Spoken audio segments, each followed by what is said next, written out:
महागणाधिपतये नमः।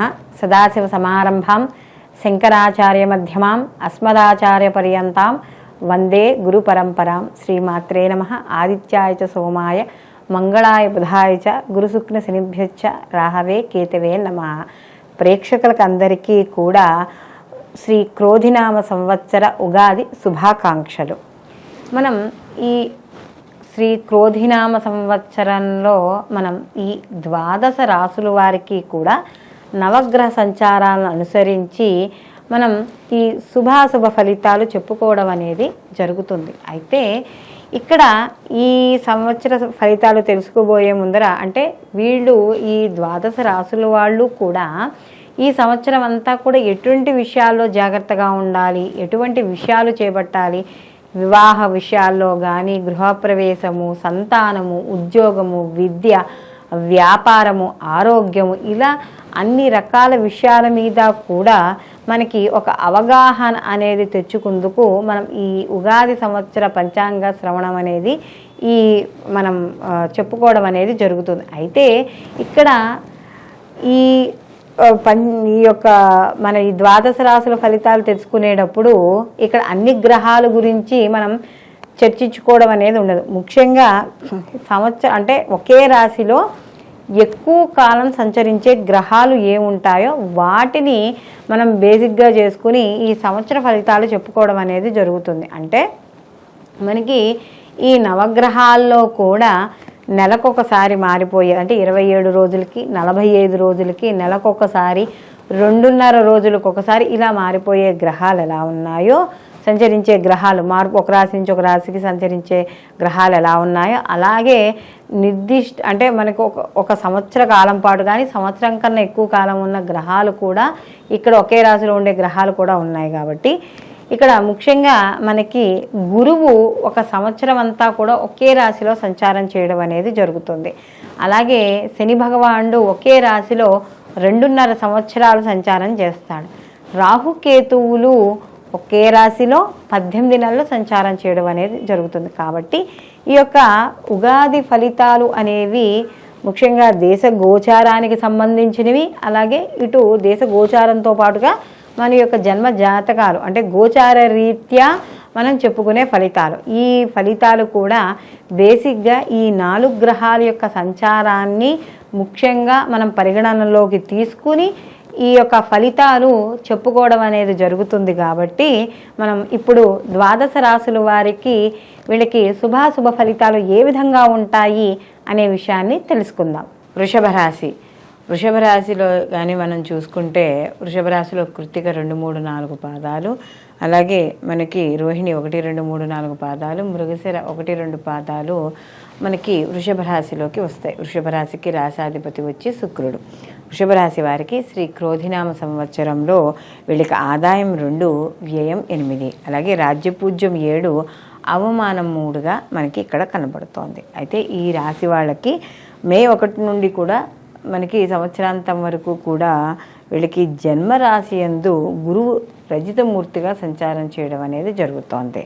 అలాగే శనేశ్వరుడు వచ్చి సంవత్సరం అంతా కూడా రాజ్యస్థానం అంటే 10వ స్థానంలో తామరమూర్తిగాను, రాహుకేతువులు సంవత్సర ఆరంభం నుండి సంవత్సర ఆరంభం వరకు కూడా మనకి వీళ్ళు ఏకాదశ స్థానమందు అలాగే పంచమ స్థానమందు కూడా సువర్ణమూర్తులుగా సంచరించడం అనేది జరుగుతోంది.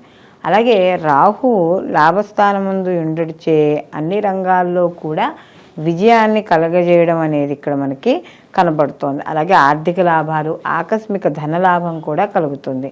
అలాగే దశమ శని మామూలుగా చూసుకుంటే ఆత్మకారకుడు శని కాబట్టి కాస్త దృఢంగా ఉండడం అనేది జరుగుతుంది. అలాగే నూతన వ్యాపారాలు చేస్తారు.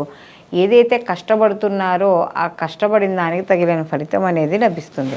అలాగే వృషభ రాశి వారికి గురువు యొక్క సంచారం అనేది వీళ్ళకి చాలా ఆశాజనకంగా ఉండడం అనేది జరుగుతోంది. అలాగే ఇక్కడ నూతన జీవితాన్ని ప్రసాదించినట్టుగా ఉండడం అనేది జరుగుతుంది. వ్యవసాయ రంగం వారికి అత్యున్నత ఫలితాలు అనేవి ఖచ్చితంగా ఇక్కడ ఉండడం అనేది జరుగుతుంది. అలాగే ఏవైతే ఈ వ్యవసాయదారులు కొత్త పంటలు వేస్తారో ఆ కొత్త పంటలు పండించి కాస్త పంటలు బాగా రావడం వల్ల ఆదాయం అనేది పెరుగుతుంది.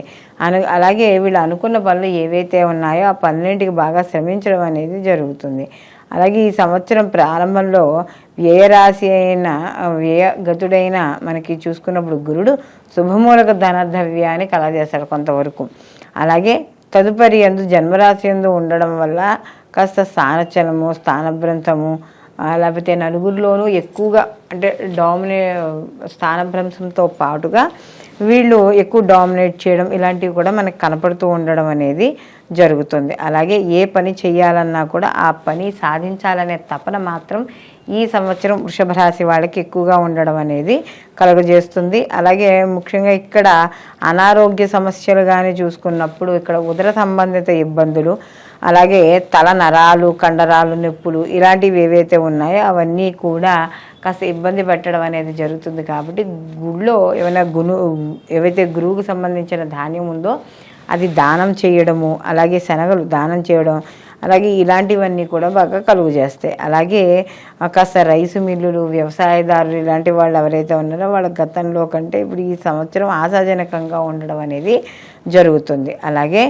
ముఖ్యంగా ఇక్కడ ఎవరైతే దుర్మార్గులమైన పాలకులు ఉన్నారో ఆ పాలకుల యొక్క బెడద అనేది మాత్రం కాస్త తగ్గుతుంది. లేదా ముఖ్యంగా వాళ్ళ పై అధికారులు కావచ్చు, ఎవరు ఏ వృత్తుల్లో ఉంటే వాళ్ళకి కాస్త ఇలాంటివి ఉంటాయి. అయితే ఇక్కడ చేనేత పని వాళ్ళు ఎవరైతే ఉన్నారో వాళ్ళకు కూడా అంతంత మాత్రంగానే ఉంటుంది. సినీ రాజకీయ రంగంలో ఉన్న వాడికి, గాయకులకి, కళాకారులకి సామాన్యంగా ఉంటుంది. అలాగే యాంత్రిక రంగం అంటే ఈ మిషనరు అవన్నీ పనిచేస్తుంటారు కదా, వాళ్ళకి మాత్రం అనుకూలంగా ఉంటుంది. ఇక్కడ దశమస్థానమందు శని భగవానుడు ఉన్నాడు కాబట్టి కొంతమేర అంటే అనుకున్నంత ఫలితాలు ఇవ్వకపోవడం అనేది ఉండొచ్చు, కానీ ఫలితాలు మాత్రం ఉంటాయి. అలాగే దోషప్రదము, పాపకార్యాచరణ, చేతి నష్టము, కర్మ భ్రష్టము, పరితాపము, దుఃఖము, మానవభంగము, అలాగే ఇక్కడ మనకి విఘ్నాలు, వ్యాకులత, ఆదాయ నష్టము, కీర్తిభంగము, ఉద్యోగమనందు బాధలు వంటి కష్టములు అనేవి మాత్రం ఇక్కడ ఉన్న గ్రహచారం వల్ల ఈ యొక్క వృషభ రాశి వాళ్ళకి కలుగుతాయి. అలాగే ఏకాదశ స్థానమందు రాహువు మరియు తృతీయ స్థానమందు కేతువు మీ ఆదాయం వనరులపై ప్రత్యక్ష ప్రభావాన్ని చూపించడం అనేది జరుగుతుంది. అలాగే దీర్ఘాయుర్దాయము శక్తివంతంగా అంటే ఏదైతే దీర్ఘాయుర్దాయం ఉందో అంటే అది పెరుగుతుంది.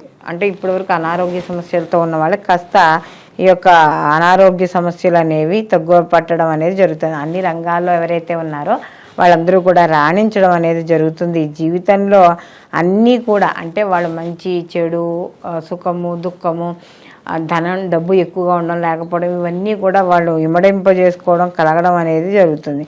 అలాగే రైసు మిల్లులకు, హోటళ్ళు ఇలాంటివి ఏవైతే ఉన్నాయో వాళ్ళకి కాస్త చేయూతనివ్వడము, వాళ్ళు చేయూత ఇచ్చిన వాళ్ళైతే వాళ్ళ వ్యాపారం బాగుండడము ఇలాంటివన్నీ కూడా కనబడుతూ ఉంటాయి. అలాగే రైసు మిల్లులు, హోటల్ నిర్వాహకులు, గృహ నిర్మాణం చేయ వాళ్ళకు, భాగస్వాములకు ఇక్కడ రత్నం ఇవ్వబడడం అంటే ఇక్కడ కొంత రత్నాలు కూడా మనం పెట్టుకోవడం అనేది జరుగుతుంది.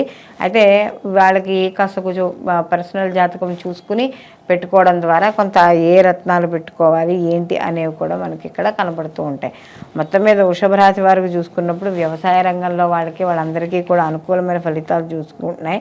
ప్రతి దాన్ని కూడా అనుకున్న సాధించడం అనేది జరుగుతుంది. స్త్రీలకు కూడా అనుకూలంగా ఉంటుంది. విద్యార్థులకు కూడా కాస్త శ్రద్ధ పెట్టి చదవడం ద్వారా మంచి ఉత్తీర్ణత సాధించడం అనేది జరుగుతుంది. అయితే ఇక్కడ కృత్తికా నక్షత్రం ఎవరైతే ఉన్నారో వాళ్ళకి మాత్రం బాగా కలిసి రావడం అనేది జరుగుతుంది. రోహిణీ నక్షత్రం వారు ఎవరైతే ఉన్నారో వాళ్ళకి నవంబర్ అంటే ఈ యొక్క గురువు మార్పు ఇవన్నీ అయిన తర్వాత ఎప్పుడైతే ఈ యొక్క మృగశిర యొక్క మార్పు ఉంటుందో ఆ మార్పు దగ్గర నుంచి కూడా కాస్త ఇబ్బందులు పడే అవకాశము అనేది కనబడుతుంది. మొత్తం మీద ఈ రాశి వారికి కానీ చూసుకుంటే అదృష్ట సంఖ్య 6. వీళ్ళు మరిన్ని మంచి ఫలితాలు పొందడానికి వీళ్ళు ప్రతి నిత్యము కూడా గురు చరిత్ర పారాయణ చేసుకుంటూ ఉండడం, అలాగే పసుపచ్చని పూలతో దత్తాత్రేయులు వారిని పూజించడము, ప్రతి గురువారము కూడా గుళ్ళోకి వెళ్ళడము, వీళ్ళు దీనితో పాటుగా దుర్గా కవచాన్ని పారాయణ చేయడం ద్వారా మరిన్ని మంచి ఫలితాలు పొందడం అనేది ఇక్కడ మనకి ఈ క్రోధినామ సంవత్సరంలో వృషభ రాశి వాళ్ళకి కనబడుతుంది. అయితే ఇప్పుడు మనం ఈ యొక్క శ్రీ క్రోధినామ సంవత్సరంలో ఏ రాశికి ఆ రాశి మనం గోచార ఫలితాలు అంటే సంవత్సర గోచార ఫలితాలు మనం తెలుసుకోవడం అనేది జరిగింది. ఇందులో ఎవరు ఏ పనులు చేయొచ్చు, చేయకూడదు, అలాగే ఎటువంటి నియమాలు పాటించాలి, అలాగే వీళ్ళు ఎటువంటి స్తోత్రాలు చదువుకుంటే శుభ ఫలితాలను వీళ్ళు పొందడం అనేది జరుగుతుంది. ఇవన్నీ కూడా మనం తెలుసుకోవడం అనేది జరిగింది. అయితే ఇది మనకి సంవత్సర ఫలితాలుగా పరిగణించడం అనేది జరుగుతుంది. అయితే దీనితో పాటుగా మనం ఎవరికి వాళ్ళకి వ్యక్తిగత జాతకాలు కూడా పరిశీలనలోకి తీసుకోవాలి. కారణం ఏమిటంటే ఈ వ్యక్తిగత జాతకాలు ఏవైతే ఉన్నాయో ఆ వ్యక్తిగత జాతకాలకి ఈ గోచార ఫలితాలను కూడా అనుసంధానం చేసుకోవడం ద్వారా పూర్తి సంపూర్ణమైన ఫలితాలని పొందడం అనేది జరుగుతుంది. అంటే ఇక్కడ జన్మజాతక రీత్యా జరిగే మహర్దశలు, అంతర్దశలు, ప్రత్యంతర్దశల ద్వారా వ్యక్తి యొక్క జాతకంలో వచ్చే మార్పులు, ఆ యొక్క ఫలితాలని ఈ యొక్క గోచార ఫలితాలకి ఈ గోచారంలో ఉండే గ్రహాల యొక్క స్థితిగతులకు అనుసంధానం చేసుకుంటూ అప్పుడు పనులు ముందుకు చేయడం ద్వారా మీరు చేపట్టే పనుల్లో తప్పనిసరిగా విజయం సాధించడం అనేది జరుగుతుంది. సర్వేజన సుఖినో భవంతు, లోకా సంస్థ సుఖినో భవంతు.